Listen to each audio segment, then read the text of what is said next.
ভেবেছিলাম এবছর আর ঠাকুর দেখাই হবে না। বর্মশাই বলল দূরে কোথাও না, আশেপাশের ঠাকুর কটা দেখিয়ে আনি। শরীরটাও ভালো লাগছিল, তাই ভাবলাম আশেপাশের ঠাকুরগুলো দেখেই আসি। কাল যা গরম পড়েছিল তাই সাজুগুজু করতেও ইচ্ছা হচ্ছিল না, তাই যতটা হালকা করে সম্ভব একটু সাজুগুজু করে নিলাম। আর সাজুগুজুর মধ্যে এই জিনিসটা আমার খুব প্রিয়, গালগুলো একটু লাল লাল হয়ে থাকবে, আমার তো দারুণ লাগে। এটা শুধু আমার না, আমার মেয়েরও খুব পছন্দ। তো হালকা করে একটু কাজল, একটু লাইনারও পরে নিয়েছিলাম, তারপর একটু লিপস্টিক দিয়ে দিয়েছিলাম, ব্যাস আমার সাজুগুজু কমপ্লিট। এরপর মেয়েকে সাজুগুজু করে দিয়েছিলাম, এই যে মেয়েও রেডি হয়ে গেছে। এরপর ওর বাবা কখন আসবে সেই আশায় বসেছিলাম দুজনে। এই পুজোটা আমাদের বাড়ির একদম পাশে হয়েছিল, আর এই বছর খুবই সুন্দর করেছিল। ও একটাও ছবি তুলবে না, মুখটা কালো করে বসে রয়েছে, কারণ আগে ওকে আইসক্রিম কিনে দিতে হবে।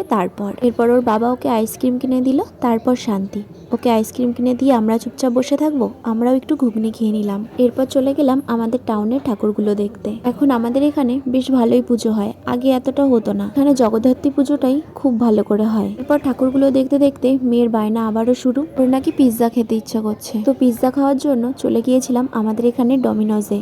আমাদের এখানে ডমিনোজ অনেক দিন ধরে ওপেন হলেও আমি এই প্রথম গেলাম। ওর মন মতো জিনিস হচ্ছে তো, তাই কত আনন্দ। ওখানে গিয়ে খুনসুটি শুরু করে দিয়েছে আমার সঙ্গে। আর ওখানে মনিটরে পিৎজাগুলোর ছবি দেখাচ্ছিল, আর ও বারবার বলছিল মা আমার পছন্দ মতো পিৎজা অর্ডার করেছো তো। তো ফাইনালি আমাদের অর্ডারটা চলে এসেছিল। এর মধ্যে থেকে ওর বাবার এক পিস, আমার এক পিস, আর বাকিটা মেয়ের ছিল। পিৎজার টেস্টটা আমার কাছে খুব একটা ভালো লাগেনি। এর থেকে মাদারসাটের পিৎজাগুলো আমার কাছে খেতে বেশি ভালো লাগে। মনে হচ্ছিল টাকাটা পুরো ফালতু গেল।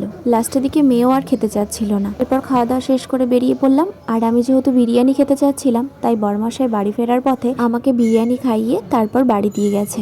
বিরিয়ানিটা শুধু আমি না, সবাই মিলেই খেয়েছিলাম।